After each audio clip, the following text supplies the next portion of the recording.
Hi everyone, this is Matthew Janner for Card Runners, and I'm here with Button and Blind Play Part 9, playing 4-bet pots out of position.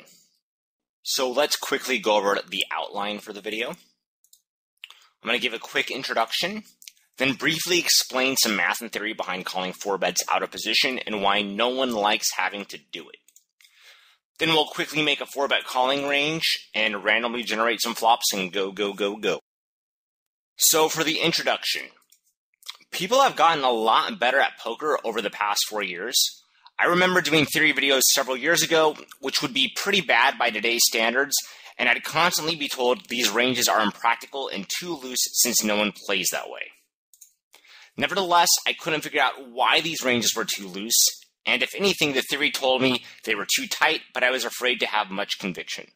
So, what I'm getting at is when I was doing math and theory for facing a 3-bet as the preflop raiser, I remember quickly finding out that most of the ranges people were using when facing a 3-bet were way too tight. And despite realizing that, when I posted the ranges that I kind of would recommend a couple years ago, most people told me that the ranges I was recommending were too loose, even though the theory suggested, if anything, they were too tight. Now, if we were to look at these ranges, we'd think, oh, wow, those ranges Matt recommended 3 years ago were way too tight.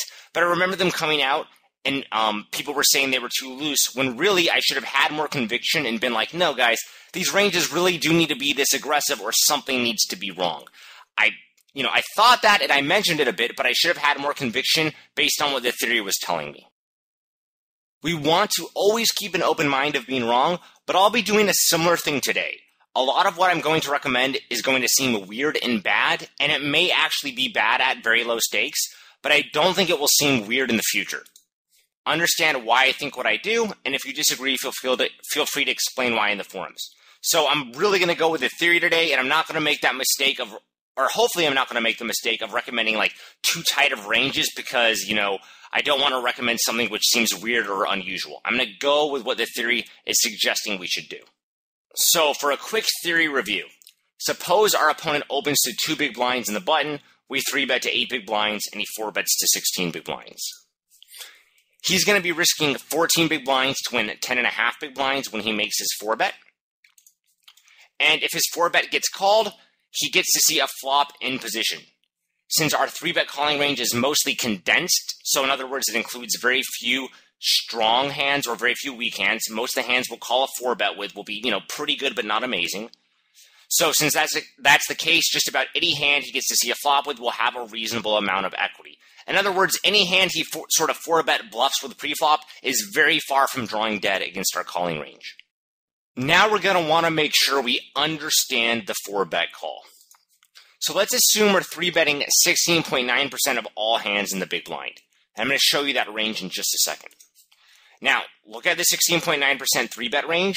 How many hands actually want to face a 4-bet rather than see the opponent call or fold? So I'm going to bring that range up now. So that's the 3-betting range I have on my computer. You can, of course, move a few hands around. You can maybe add or take away some hands, but that's currently what I have. Now, ask yourself, which hands will you 3-bet here that actually want to face a 4-bet? Like, they're not hoping the opponent either just calls a 3-bet or folds. Ask yourself, just pause for a moment if you want, and ask yourself which hands actually want to face a 4-bet. Because remember, back in the day, that's what people used to do when they were 3-betting. They'd think, hey, I want a 3-bet for value with hands that feel good about facing a 4-bet. So just, ask yourself which hands here want to face a 4-bet. So I would say they're aces to queens and probably jacks and ace-king. And even jacks and ace-king, it's not like I'm fist-pumping when I see a 4-bet, although I'm still probably pretty happy about it. So really, it's like aces and queens are the hands that I'm like, when I 3-bet pre-flop, I'm like, please 4-bet, please 4-bet, please 4-bet. So that's about 3% of hands total if you count jacks and ace-king too. So suffice to say, the vast majority of our 3-bets don't want to face a 4-bet. And even jacks and ace-king, I could easily see someone saying they'd rather have their opponent call when facing a 3-bet rather than 4-bet. But just because we don't want to face a 4-bet doesn't mean calling won't be plus EV relative to folding. We're getting an amazing price, and playing solid poker requires us to constantly call or raise when we don't really want to. In other words, what I'm saying is usually when we 3-bet and we see a 4-bet, we're going to go, ugh. We're not usually wanting to face the 4-bet. But just because we don't want to face the 4-bet does not suggest that calling won't be plus EV. We can 3-bet, be unhappy when we see a 4-bet, and still make a profitable call. And that's constantly going to be what we're doing. Keep in mind, we're risking 8 big blinds when we call the 4-bet to win 24.5 big blinds. We're getting really, really good odds. Now, granted, there's still, a lot of streets left to act, and our opponent will have a pretty polarized range, but our odds are really good when we call that 4-bet. Now, for the vast majority of people watching this video, this is probably not the attitude you have when you face 3-bets, 4-bets, flop raises, etc. Most of the people that watch this video are probably playing micro stakes or small stakes, and with the exception of No Limit 200 on stars, which I imagine plays pretty tough, most of the time at small stakes and micro stakes, people aren't aggressive enough with their 3-bets, their 4-bets, and their flop raises, etc. So you kind of just let them have it and fold a little bit too much. That doesn't mean you just fold every time you get 3-bet or 4-bet or your opponent raises on the flop, but you probably don't go out of your way to, get really, really aggressive against your opponent's aggression. That's not how optimal poker plays. And so this is the picture I always send people to show them optimal poker's attitude towards raises. And what I want to stress here is it's really important not to confuse this come at me bro attitude with a fist pump, yes, I'm excited and I'm happy I got 3-bet or 4-bet. Optimal poker's attitude is it doesn't usually want to face more aggression, but if you're going to throw aggression at me, come at me, bro. Because mathematically, we just can't fold that much. And we know a lot of the hands that, whether or not we're calling a 4-bet or whether or not we're calling our opponent's flop raise, we have a lot of hands that have a lot of equity that don't want to fold and are getting a good price. So come at me, bro. We're hoping we just improve our opponent backs off on future streets with many hands in our range. Listen to the Anteater. In theory, we are constantly required to call 3-bets, 4-bets, flop raises, etc., even when we really don't want to. Think about it.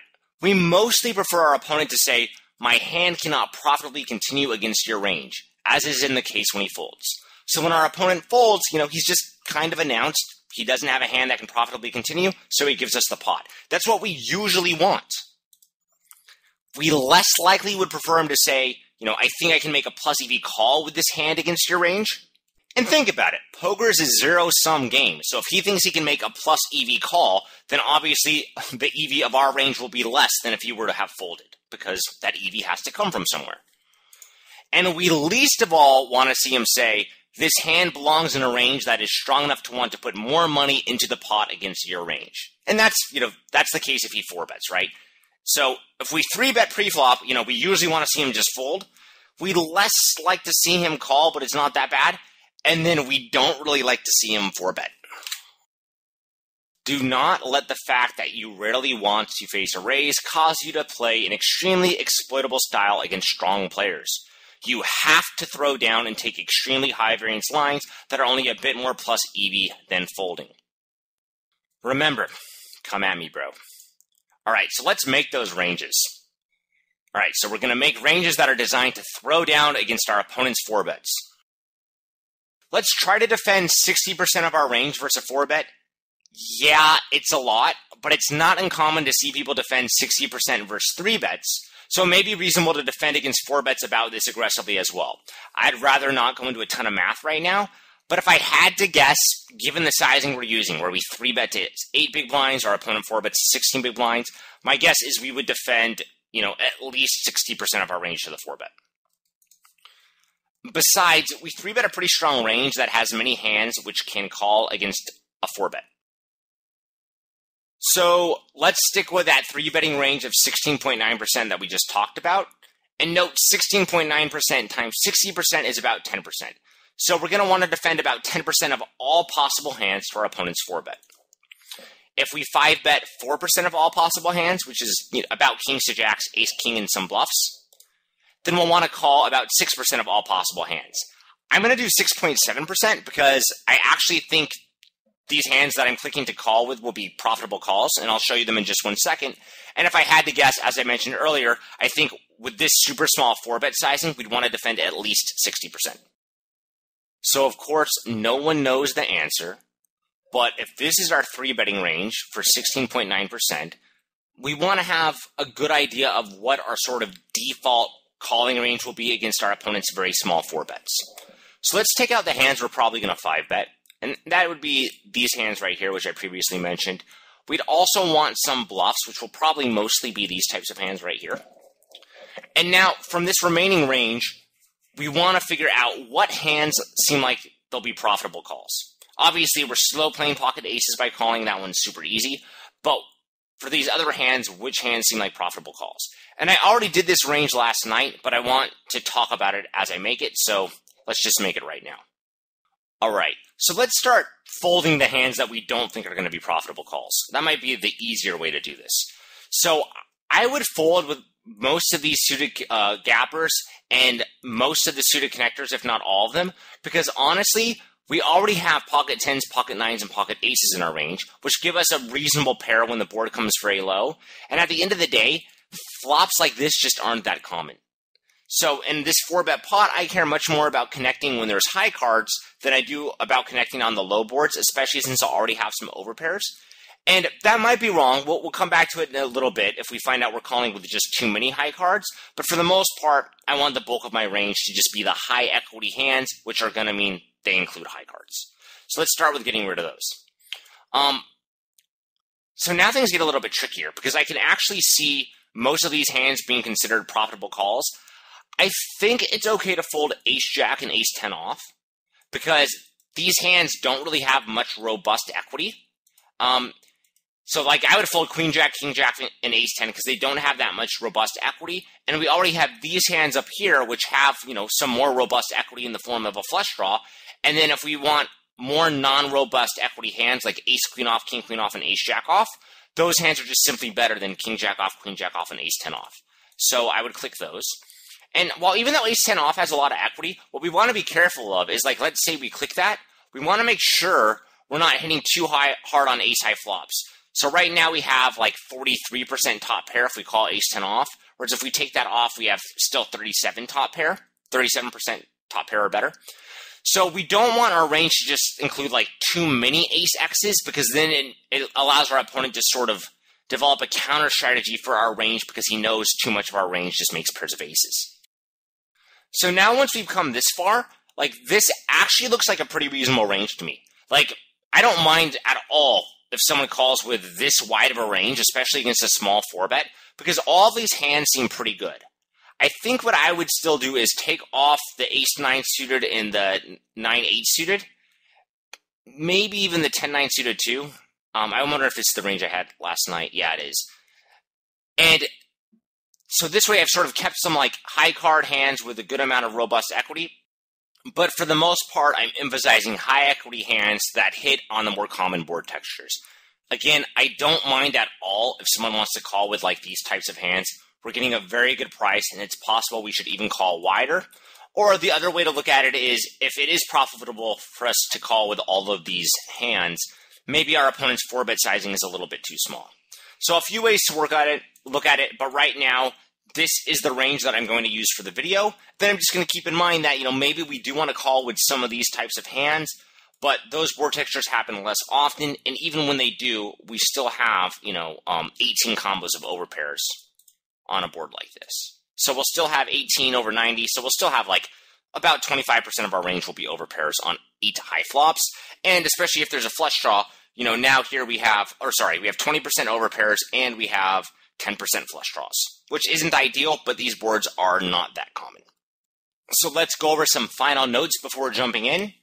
If the pot is 32.5 big blinds post-flop with 100 big blind effective stacks pre-flop, then betting 42% of the pot on each street gets all the money in by the river.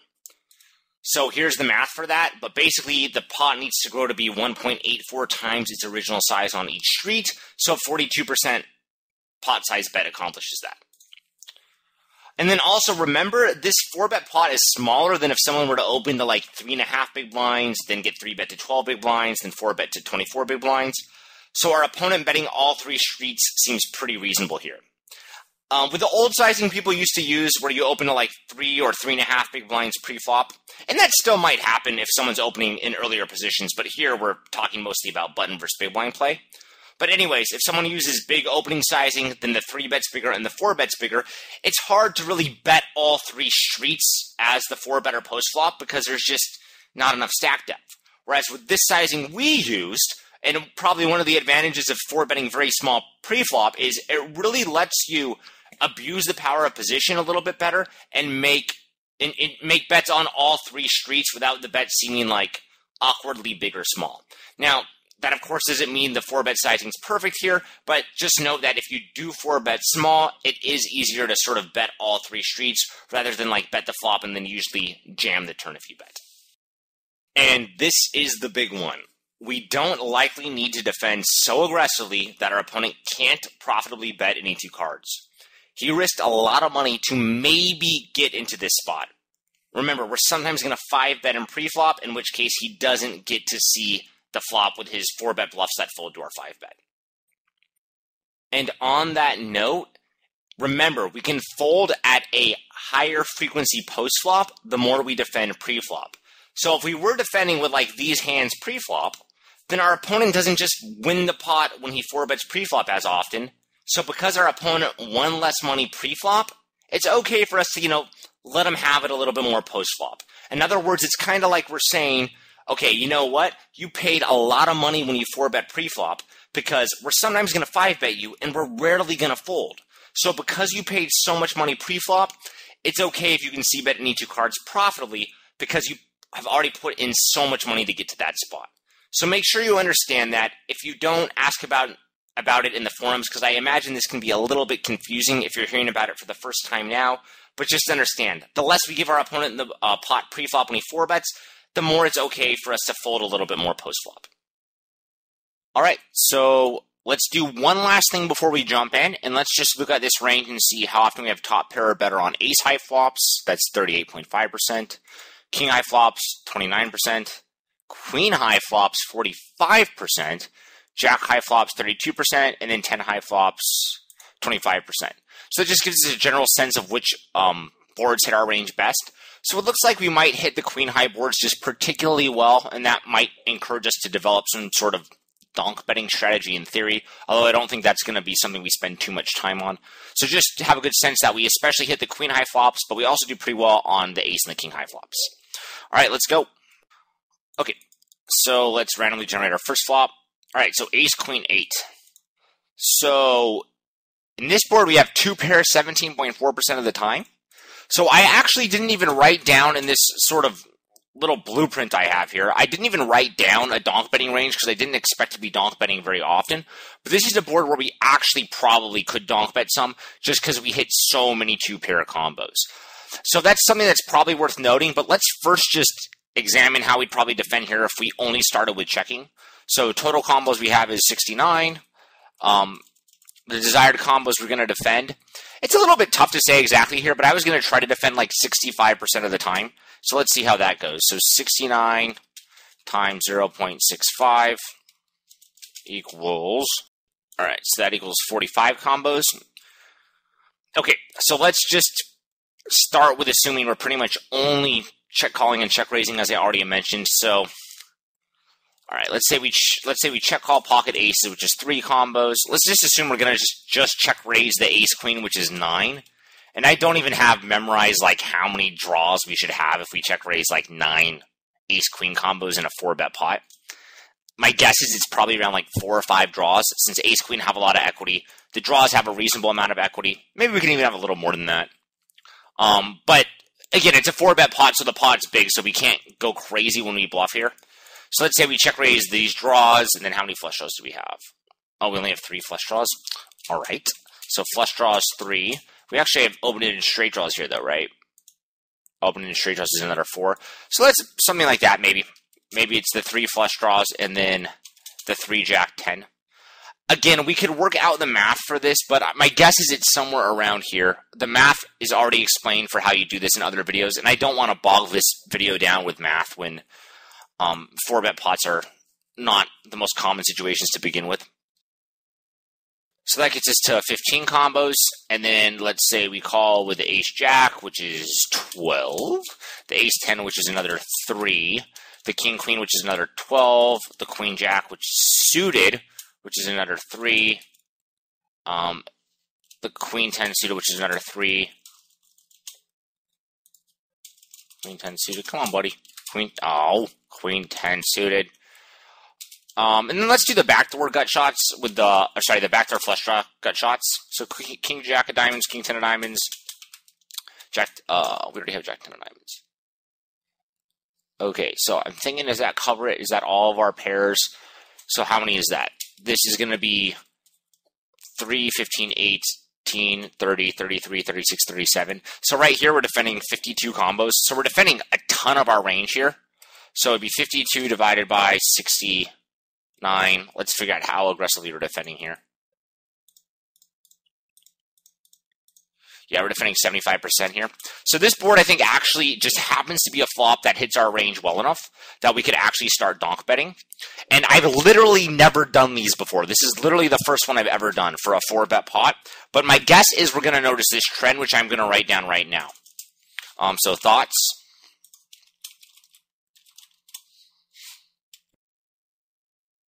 Although it will be rare to donk bet in a 4-bet pot, since we're out of position and our opponent has the polarized range, it probably makes sense to donk bet when we make offsuit 2-pair combinations.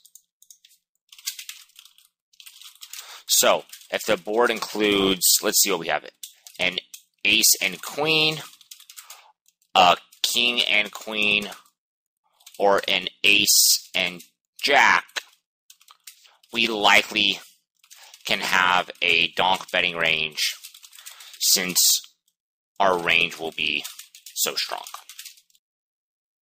All right, so that's the first thing I've kind of noticed from this board. And since I'm genuinely completely new to this, as I imagine just about everyone watching this video is, we could spend more time and go into more detail on this spot, like we'll often do in like 3-bet pot videos where we're more experienced, or especially raised pot videos where I have the most experience. But right now, we're just trying to get a general sense for how to play 4-bet pots out of position. This looks like a detailed donk betting question that won't be that big a deal. So I'm just going to straight up go to to board number 2 now, randomly generate another flop, because I don't want to spend time going into like the nitty gritty details, because I'm nowhere near good enough that justifies the use of my time right now. All right, so let's do it. Let's generate the next flop. Boom. All right, so this one will be more interesting, I think. So queen of clubs, 6 of hearts, 6 of diamonds. So that really is very similar to like that 6-2-2 board I showed earlier. It's almost exactly the same thing. These 6s don't do anything. And obviously, like, there's a huge difference between a board that even is like queen 9-2 compared to like queen 6-6, where there's just the 9 adds gut shots and straight draws, whereas 2 6s does nothing. All right, so total combos is going to be 80. Desired combos defended. I'm again going to try to defend like 65%. We'll see if we can defend more or less. We definitely defended more last time. Again, I'm just not bothered by letting my opponent profitably bet any 2 cards on the flop. I think that's usually going to be the case. All right, so 52 combos. So let's see. We are going to check call. I probably wouldn't check raise anything here. And that's going to be pretty normal not to check raise against our opponent's very polarized range. So we have ace, queen, king, queen, aces. So already alone, like if we look, this is 27 combos. And if we're defending 52, half of our range is going to be this top pair stuff. All right, so what else we got? Top pair, queen, jack, queen 10 suited. Okay, queen, jack suited 3, queen 10 suited 3. Yeah, so a humongous amount of our check calling range is going to be top pair. All right, then we got 10s and 9s. So this gets us to 45 combos right now. Let's double check. 3, 15, 27, 30, 33, 45. So sometimes I put a little bracket to just remember. So 45. So we probably want like 7 more combos. I think you can even go a little bit more, but let's just say like ace jack suited, that will be another 3, the backdoor flush draw. Ace 10 suited 3, and then king jack suited 3 equals, so that's another 9 combos, so that gets us to 54. So right off the bat, I know the queen high boards were going to be the easiest one, and we got lucky to get a queen in both of these flops, but this looks like a pretty reasonable defending range to me right here. If our opponent double barrels, we're probably going to muck this stuff on the turn that didn't pick up a flush draw, and we'll probably muck some of the 9s. And then on the river, we're going to be mucking the 10s and like the weaker pairs of queens to the river bet. So that might have gone a little quick. Let me go a little bit slower. I apologize for that. If we face this would be our flop calling range if I had to guess right now. If we face a turn bet, we're gonna these are kind of our floats that we're gonna pretty much muck when we face a double barrel, assuming we didn't turn a pair or a flush draw. So these hands are gonna likely fold on a turn bet. And in addition to that, if we worked out the math, I guess we find we're also gonna be folding like some of the pocket nines on the turn, and maybe one or two combos of pocket tens, but I think the tens will probably call again because we're facing very small turn bets usually, especially if our opponent's going, bet flop, bet turn, bet river, like I'm assuming he will here on such a dry board. So if that's the stuff that folds on the turn, then on the river, we're probably going to fold the rest of our tens, and then we're probably going to end up folding something like the queen jack and the queen 10 suited, whereas this stuff right here is going to be mostly what would call down. Again, we could get more precise with that and go into like the nitty gritty math, but I think most of you watching this video are going to be just like me, where you're not that good in 4-bet pots out of position. So we're trying, to get a feel for it, and we can roughly estimate about how much we'll need to defend if our opponent bets a little less than half pot, because we should be pretty comfortable with facing half pot size bets. All right, cool. Let's do another one. Oh, one more thing to add. 554 combos divided by 80 equals, let's see what percentage of our range we defended. 67.5%. So 67.5%. It also might make sense to defend with like the jack 10 suited, since that is through to a flush through to a straight, and maybe it can do some nice things on some turns, and then we can bluff it on the river if the turn checks through. But right now I'm just going to stick with this. All right, so let's just do another flop. All right, so this is going to be a worse flop, but look, we still have a good amount of top pairs here, but this is going to be a worse flop because we know that we don't make as many top pair combos on 10 high boards. All right, so 10 of hearts, 7 of clubs, 3 of spades. Total combos is going to be 83. So calculator, 83. Then we want 83 times 0.65 equals 54. Oops. Apparently I copied that unintentionally. So 54. All right, so we want to try to defend 54 combos here. This one's going to be tougher. Already right off the bat, we're going to know that. So let's say we're going to start with defending. We do have pocket tens for a set. Then we have pocket aces. We can just kind of scroll right here. Top pair better. All right, cool. Honestly, you don't really need to highlight when you have such few hands to work with. But ace 10 suited, king 10 suited, queen 10 suited, jack 10 suited. Okay. Pocket nines will get us another 6 combos. And now this isn't that many. So this is going to be a board where we're probably going to be folding more often. We can add in all the ace queen, which gives us another 16 combos. And we could also add in, and also keep this in mind, ace queen is still going to have a lot of outs when we check call it. We're getting a really good price. And ace queen is going to beat a huge percentage of the opponent's 4-bet bluffs. I think a lot of the hands the opponent would 4-bet bluff would be like suited kings, suited queens, and suited jacks that often miss on these type of boards. I know those are the hands that I like to 4-bet bluff on the button. Like I like to 4-bet bluff with a lot of like king 2, king 4 suited, queen 2, queen 4, queen 3 suited. And a lot of those hands, ace queen will beat. So just be aware of that. And then let's add in the suited stuff. Ace jack suited 3, king queen suited 3. And then I guess queen jack suited 3. And let's see how many combos that is total. So that's 3, 12, 16, 12, 15, 18, 21, 27, 43, 46, 49, 52. So total combos defended is going to be 52. 52 divided by 83. By 83 equals 62.5%. Okay, so analysis here. I know we did that really quickly, and it's not that hard to sort of just pick, the best 54 hand combos when you have a range that's this strong. But I would say this is the analysis. I'm just starting to explore 4-bet pots out of position, but on this 10 high board, I ended up calling with a lot of hands I'm not thrilled about.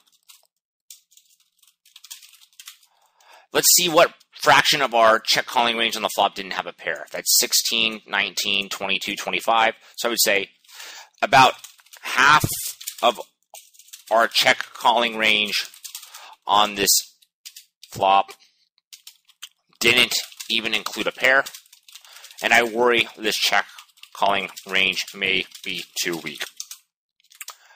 One option is I can fold some ace-queen off hands. Some ace-queen off hands. So my check calling range gets stronger. And likewise, I could check fold some hands like, queen jack suited or king queen suited as well. So it's hard to say, like, if someone were to ask me here, like, what's a better hand to check call, ace queen off or queen jack suited? You probably want some of each. But right now it's possible, like a third of our check calling range on the flop is like ace queen, and most of those are ace queen off. So it's possible if we wanted to strengthen this range a bit, we should maybe fold some of the ace queen off hands, whereas, the king queen suited and the queen jack suited have a little bit more robust equity, so maybe we want to keep those in. I'm not sure exactly, but the other thing I was getting at is, another thing to keep in mind is if we find we're doing very well on the ace, king, and queen high boards, maybe we should start calling the 4-bet with 10-9 suited and 9-8 suited to hit the 10 and 9 high flops a little better.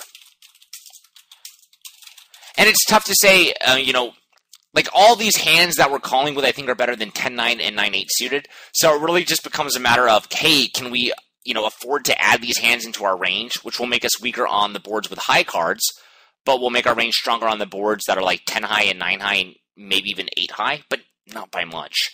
Yeah, even if the board is 8 high, adding in these two hands really doesn't help much. Or the other option to keep in mind is maybe it's correct to use some sort of mixed strategy where we fold some of our ace-jack off combos pre-flop, and then we add in the 10-9 and the 9-8 suited.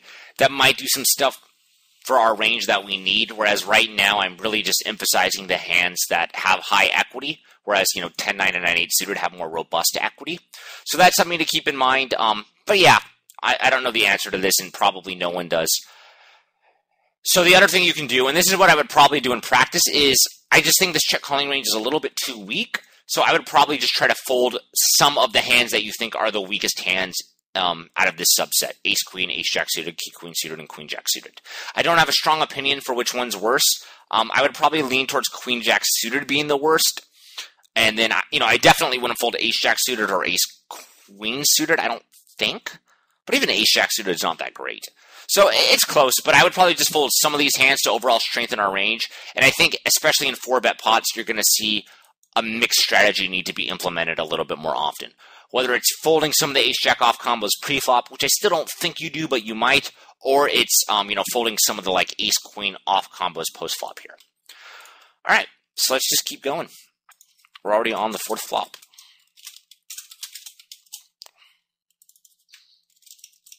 All right, let's do it. Whoa! All right, let's see how this one goes. So we got 78 combos. Flop is ace of diamonds, 5 of diamonds, 2 of diamonds. We have 78 combos. Desired combos defended. Ugh. Let's just do the 65 again. I hate monotone boards, but this one should be a little bit easier since we're not dealing with that many combos. All right, so I'm pretty much gonna check raise aces, I think. All right, let's start with putting everything that we want to defend in the check call range, and then we'll worry about check raising some. All right, so aces is going to be 3. Again, going to just scroll over this cumulative, which I think helps a lot. Look at how much we have top pair here or better. That's a lot. So aces, ace queen, that's 12. Ace jack is 12. Ace 10 suited is 3. And then we have, I'm just going to put flushes 6. So you can see that on the Flopzilla, that's king, queen, king, jack, king 10, queen, jack, queen 10, and jack 10 of diamonds. All right, so those are like our good hands. We also have some nut flush draws here, so let's write those down, actually. King of diamonds, queen X, we're probably not folding that. I mean, we're definitely not folding that. And then king X, queen of diamonds, we're not folding that. All right, so let's count that up real quick. So that's 3, 12, 30, 36, 39, 42. So we've got 42 right now.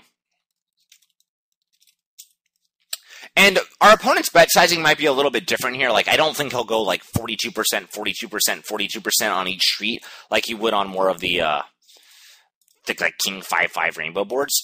So that is going to change things a bit. He'll probably bet a little bit bigger on the flop, and I think people will mostly ship the turn.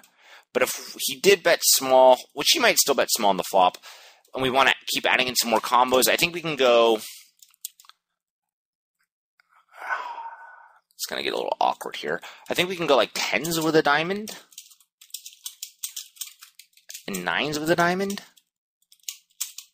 So that gets us to 48 combos right there, which is a little bit less than I wanted, especially since our opponent's bluffs. You know, honestly, though, our opponent's bluffs might not have that much equity here. Because this is a spot where I think people tend to see a board like this and they go, well, if I call, you know, my opponent can have a lot of, naked diamonds that improve on the turn. Really? Like, what? I'll put it this way. Like, what naked diamonds could you have if you were to 4-bet pre-flop and you were to get this flop? I would have none. So in other words, like, I don't 4-bet bluff with hands that aren't suited. So, like, my 4-bet bluffs are going to be cards like, as I was already mentioning, Queen 2 of Hearts, King 3 of Clubs, stuff like that. Those are the hands that I think work best as 4-bet bluffs. I don't 4-bet bluff with a hand like, let's make it a diamond. Like, I don't 4-bet bluff with King 8 off. So, I think realistically, this is a board where you see it and you're like, oh man, I want to check raise before the 4th diamond comes, but the 4th diamond won't, it will improve some hands in our range because we have King Queen off. But our opponent probably won't have that many hands that have a naked diamond unless it's like Ace King or Ace Queen and he happens to have the King or the Queen of diamonds. So, important to, like, honestly, if I were playing, rather than making a video, it's very possible I see a flop like this and then I check raise too aggressively because I'm like, oh, I don't want my opponent to outdraw me when I have Jack 10 of diamonds, but he just can't have that many naked diamonds. All of his diamonds are either going to be like top pair, or they're going to be like pocket kings, pocket queens, or pocket jacks with the diamonds, and those might not even bet the flop. I think they likely don't. So what I'm getting at is my initial gut reaction, because, I haven't spent much time on these spots. I don't have a good sense of what's correct or not, because I just haven't put in the time or the energy, but my initial gut reaction was, oh, snap, you know what? Like, a lot of my opponent's bluffs are going to be high equity because there's 3 diamonds on the board. And that would be true in a raise pot. That would probably even be true in a 3-bet pot. That doesn't seem like it will be true in a 4-bet pot. So if I'm playing really well here, then hopefully I'll just remember it because now I've seen it. I'll slow down and be like, dude, monotone board, yeah, my opponent's going to have flushes, but he's not really going to have flush draws in a 4-bet pot. So now I feel better about defending only 48 combos because I don't feel like my opponent's bluffs are just like getting, to see the turn with tons of equity. So this seems pretty reasonable to me. I think if we want to start defending more hands, we're going to see like a huge jump in hand quality. Because if we want to defend more hands, we need to either defend pocket 10s without a diamond. Not terrible, but I'm not in love with it. Again, like our opponent doesn't really have that many naked diamonds, so it might not be that bad. But still not in love with it. Or we'll have to defend something just like King Jack suited, which is just, for all intents and purposes, it's just King Jack off. So I think 48 seems reasonable here. If we wanted to defend 51, then I think we just defend all the 10s. And again, our opponent doesn't really have many or any naked diamonds that don't already beat pocket 10s. So that seems cool. So then that would be total combos defended 51. And then now for whether or not we should check raise here, now I'm also less into check raising. Because I'm already thinking to myself, like, I don't see what hands, if I check and my opponent bets, I don't see all that many like high equity hands my opponent can have that are like, semi bluffs.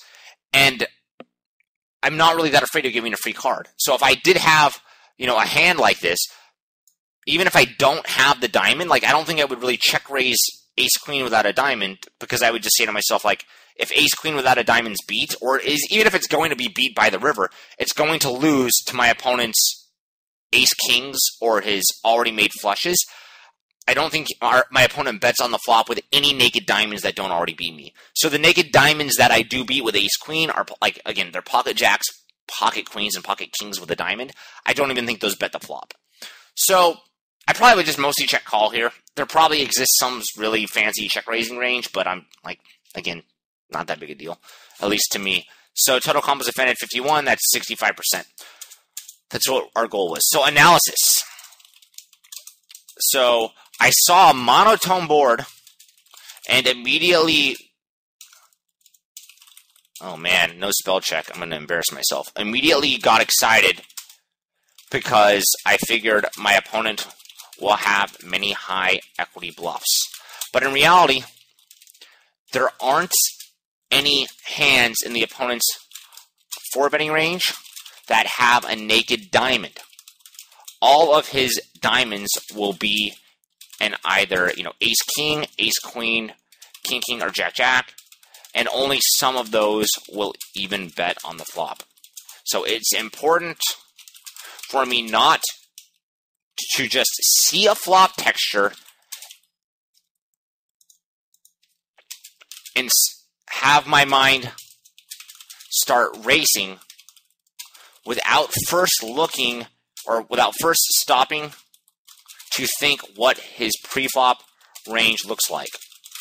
It was super obvious I made the mistake here in a 4-bet pot, but even in a 3-bet pot, I should pay more attention to this. So when I do stuff like this, I'm trying to improve my game and find leaks. So one leak that I probably have, I'm guessing based on how I initially responded to this board, and this leak would be, exaggerated if I was playing a bunch of tables at once, then had to make this decision while something else was going on. Is one leak it seems like I have, though, is I'm just looking too much at this board and thinking like, oh, this is how I usually approach monotone boards, but I need to approach them differently based on whether it's a 4-bet or a 3-bet or a single raise pot. So here it's the 4-bet pot, so it's quite a bit different than if it was a 3-bet pot or a single raise pot. So I just randomly generated the next flop, which happened to be King 2-2 Rainbow, like the very example that I used earlier when I'm just playing around to see how many top pairs I make if I get complete blanks. So this is what I randomly generated, and I talked for 5 or 6 minutes, then accidentally deleted the recording. So I'm going to go over it again a little bit. There's 84 combos here, and if we want to defend 65%, we need to defend 55 combos total. So then all I did, as usual, is I just scrolled over my top pairs, wrote them down. We had pocket aces, king, queen, king, jack, king, 10. The weaker pairs, 10s to 9s. And then after that, I started calling with ace, queen off. And again, I really want to stress ace, queen's going to consistently be either tied for the best hand or the best hand on this flop, since our opponent's going to often 4-bet with a hand that's king X, queen X, or jack X suited, or even maybe sometimes a hand like ace X off, but probably not too often. And we beat those hands. We beat those hands on this flop. So unless our opponent got super lucky with queen 2 or jack 2 suited, obviously we'll lose to king X suited. But unless he got super lucky with his suited queens or suited jacks, ace queen's going to be the best hand, and it's going to be ahead by a lot. So we're going to defend with all those hands here. And then I also called with ace jack, ace 10, and queen jack suited. Now, when I see a king high board, since we're 4-betting, look at our range. 5-betting. Look at our range right here. We're 5-betting the ace kings. So when I saw the king high flop, I thought it's probably going to be difficult to defend enough combos on this board because, we 5-bet all the ace king. Whereas I'd feel a lot more comfortable defending on an ace high board or a queen high board where we have the ace queen off. Or even a jack high board, we also have the ace jack off. But in the king high board, we have queen king off, so those two are comparable. Let's actually check. So king high is 28.6. Jack is a little bit more, but not tremendously more. So anyways, I thought the king high board was going to be hard to defend. And then I wrote out this range, and I don't mind it at all. I like this range. We have, these are, I would say, are our good hands, which are it's 21 combos. But, these good hands are pretty good. These are going to be able to call down all 3 sheets pretty comfortably. Then we have the middle pairs, which aren't fantastic, but they're still pretty decent. And likewise, ace-queen is in the same boat. Honestly, there's not that much of a difference between 9s and ace-queen. I don't have my opponent's 4-betting range right in front of me, but I can't even think off the top of my head of any hands that pocket 9s will beat that ace-queen does not. So these are kind of our medium strength hands right here. Ace-queen does split with other ace-queens, which is worth noting, but not a big deal. And then ace-jack, ace-10, and queen-jack suited. These are sort of our hands that, we're again going to fold them to additional aggression on later streets unless we improve. But these kind of have a little bit of robust equity since they can run runner, straights, and flushes. So yeah, I like this defending range, and I was surprised we're able to defend this aggressively on a king-high board. So this is already making me start to think that even though I thought this was like a really aggressive, 4-bet calling range, maybe we can just straight up add in the 10-9 and the 9-8 suited. Because this range looks like it's doing really well over the 5 flops we've already generated. And on that note, let's just keep going. Let's generate another board, and then I'm probably going to talk for a minute. And then after that, maybe we'll even do more if I have time. Okay, so this board is going to be a tricky one. So we have Jack of Diamonds, 9 of Diamonds, 7 of Hearts. Total combos is going to be 80. Desired combos defended is 80 times 65, which is, I know we did that earlier, but I don't remember. 80 times 0.65. Boom. 52 combos. All right. So we're probably going to check raise, I think, 9s and aces here, if I had to guess, because they're just strong and vulnerable. So I'm going to go ahead and put those in there now. I don't mind check calling like a capped range.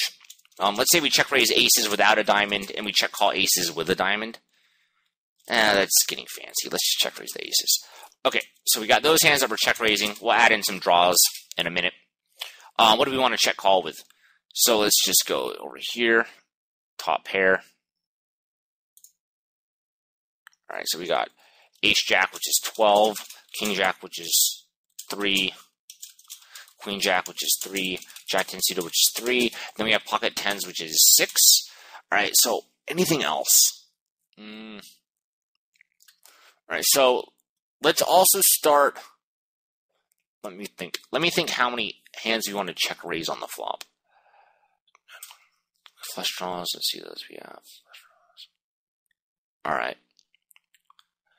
I think we're going to want to check raise most of our flush draws. Again, I don't mind really having a capped range in a 4-bet pot on the turn because there's just not a lot of stack depth. So I think I'd rather just use the high equity hands as semi-bluffs right now. So ace queen, king queen, ace 10. Yeah, so let's just say flush draws 5. We're going to check raise here. So this will be our check raising range. So we're actually check raising here reasonably aggressively. And then we're check calling with that stuff. What else? We could probably check call with some of the backdoor stuff, like the ace. Like let's do this. Ace queen of hearts is 1. Ace 10 of hearts is 1. King queen off could even get called here, I think, because it has the 2 overcards, which the 2 overcards are far from fantastic, but they'll still sometimes win. Even though I definitely am not in love with those cards. So king queen does give us the gut shot though, which is awesome. So let's say we're going to check call with, let's start with just saying we'll check call with the king of diamonds. So let's do this. So that's 3 combos. King queen with the queen of diamonds. That's another 3. Then we have king queen of hearts. What else do we got here? King 10. You're double gutted, aren't you? All right. Didn't realize that. So let's check call with the king 10. That's 3 more of those hands. And yeah, king 10's double gutted. You could hopefully just see it by visualizing the king and the 10. Both the 8 and the queen give us a straight draw. So let's tally this up and see what we got so far. So we got 12, 15, 18, 21, 27, 28, 29, 32, 35, 36, 39. So total combo is 53. This is just going to be barely more than 65%. All right, so 62%. And I'm thinking if there's anything else we could defend, like a little bit extra. Like, I mean, maybe I'm missing something. I think we mostly got it though. Like, I don't think you want to defend like ace 10 off. And when I say ace 10 off, I mean ace 10 of clubs or ace 10 of spades here. But yeah, I don't think you're going to want to defend that. And I don't think you want to defend all the king queen off combos. So I think this seems okay. Maybe king queen off without a diamonds and mixed strategy where you can call some, fold some, check raise some. I don't know, something like that. Maybe we can like bluff a few of those and call with a few flush draws instead. I'm not sure exactly, but this seems pretty reasonable. All right, so let me see how much time we have left, and then we'll figure something else out. Okay, so I have about 10 minutes of recording left, so I want to spend about 5 minutes just talking, and then we'll do another board. So I came back to this King 2-2 board just because it's a little bit easier to talk about, and what I really want to stress is, even though you see me recommending this calling range post-flop, understand I'm not really happy to have to call with most of these hands. I talked about that at the beginning of the video, but I want to now talk about it when you're seeing the range. So let's go look at this check calling range. Aces, I'm thrilled. That's the one hand where I'm like, yeah, to be playing, in this spot and face a c-bet from my opponent. The pairs of kings, I think I feel pretty decent about because my opponent's bluffs aren't likely to outdraw me, and if I have a king, my opponent's less likely to have one. So even though I'm not thrilled to have king 10, king jack suited or king queen, and all those hands are pretty much the same, even though I'm not thrilled to be here, I'm not miserable. Whereas with these hands right here, I'm quite unhappy. I just think calling's more profitable than folding. Again, my opponent's betting very small, and it might even be close in EV, but I think calling's probably more profitable than folding. So just to understand, you're looking at the range right now, I'm not happy to be in these spots, even though I'm recommending calling with this, pretty wide range. And hopefully you understand and agree with me that the theory behind it makes sense. So now I want to sort of look at a whole picture of our 3-betting ranges and then our 4-bet calling range. So this is the range that we 3-bet pre-flop. And one of the things that I think might make someone very nervous about 3-betting aggressively is they think, well, if I 3-bet aggressively, aren't my opponent's 4-bets going to just destroy me? And we've already seen how, even though we've only done 6 hands, it looks like I've been very impressed with how well this 4-bet calling range is doing on all these different board textures. I feel fine about the way this range is playing. So one thing that's cool about 3-betting aggressively, but 3-betting with a, I guess people would call this, this isn't a polarized range, I'll put it this way. We're not 3-betting with a polarized range. And one of the cool things about 3-betting with a range like this is it plays well if our opponent calls our 3-bet, right? We're still 3-betting very aggressively, but if our opponent calls our 3-bet, this is a good range. And if our opponent 4-bets, then we bust out this calling range right here, which also seems to be playing very well. In fact, it's playing so well that I would probably consider adding in even the 10-9 and the 9-8 suited.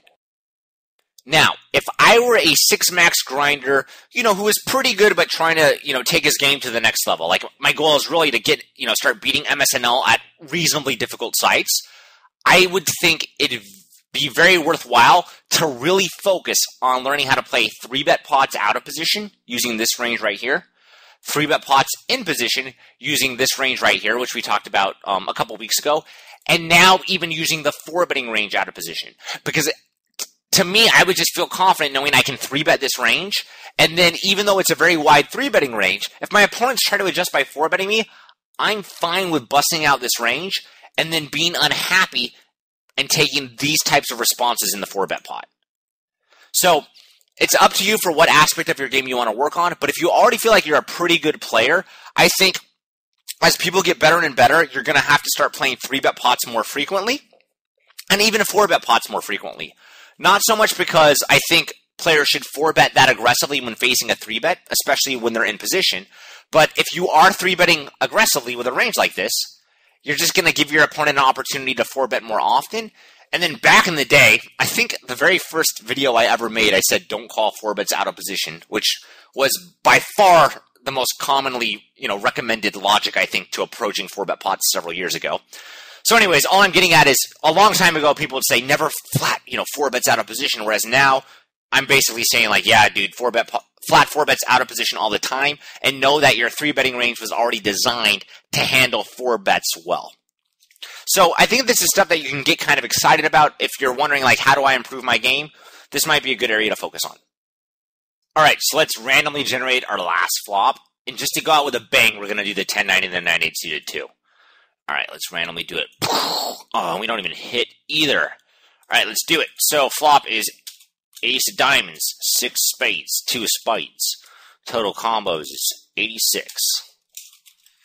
Desired combos defended, math and such, so 86 times 0.65 equals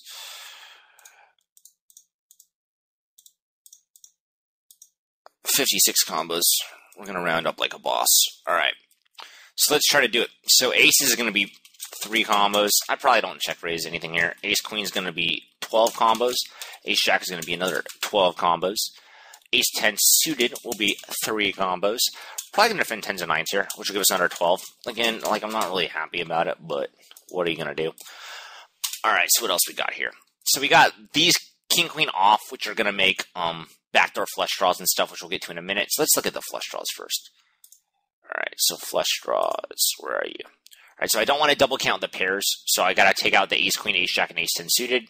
You can see how it says 11 out of 86 combos in the upper left of Flopzilla. So 11 minus 3, there's 8. So flush draw 8. All right. And then now we're going to get to like the backdoor stuff. So that basically just means I'm going to just start writing it down. King, queen of diamonds, sure. King, jack of diamonds, sure. King 10 of diamonds, I think 2. Queen, jack of diamonds, I think 2. And then let's try like king, queen with the king of spades, and then king, queen with, you know, honestly, I'm actually kind of somewhat impressed with myself for noticing this, because I usually don't, which is, I'm actually not going to defend king, queen off with the queen of spades because the ace isn't a spade. So then now there's like, this is not, king, queen off is not drawing to the nut flush, and king, queen off with the queen of spades is not even drawing to the second nut flush. So it's something, again, that's a detailed thing that I would usually miss, and honestly, if I'm playing, I'm probably not going to catch it. But I did catch it here, and I feel pretty good about it, so I'm going to take that out and replace it with like queen, oh, we already got you. Okay, so queen 10 of diamonds, and let's see how many combos that is, because maybe we do need to defend the king, queen too, which will disappoint me after having noticed it. All right, so let's see what we got. 3, 15, 27, 30, 42, 50, 51, 52, 53, 54, 57, 58. Okay, so we got 58 combos there. Might even be able to take off, let's see how weak the range looks. This isn't that much air. For how many aces we have, I don't think this is that much air. We've already talked about like what sort of hands we're going to fold on blank turns. You know, a lot of this stuff that doesn't improve, and then we'll eventually fold the 9s and the 10s to additional aggression, as well as the flush draws if we miss. But yeah, this seems pretty fine. Like, you could probably take out a combo or two, you could add a combo or two, no big deal. But I like, if I have to defend 58 combos, I like this range. Just trying to make sure I didn't miss anything. All right, cool. So total combos defended, 58, which is going to be just over 65%.